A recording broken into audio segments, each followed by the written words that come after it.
বাংলা আর হিন্দির গণ্ডি পেরিয়ে এবার ইংলিশ প্রজেক্ট ডিরেক্ট করতে চলেছেন সৃজিত মুখার্জি।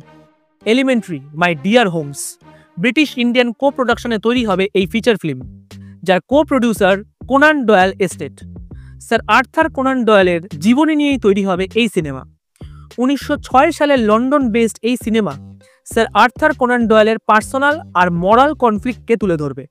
তার মিসেসের মারা যাওয়ার থেকে শুরু করে ভুলভাবে দোষী সাব্যস্ত হওয়া মানুষদেরকে ন্যায় পাইয়ে দিতে তাদের মামলার সাথে জড়িয়ে পড়া, এই বিভিন্ন দিকগুলোই তুলে ধরবেন সৃজিত মুখার্জি। এই কেসগুলোর মধ্যে থাকবে ব্রিটিশ ইন্ডিয়ান জর্জের কেস, সাথে অস্কার স্ল্যাটারের কেস।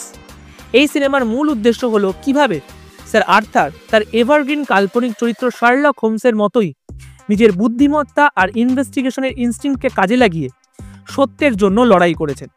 এই সিনেমা বিএফআই আর এনএফডিআই জয়েন্ট অ্যাডমিনিস্ট্রেশনে তৈরি হতে চলেছে।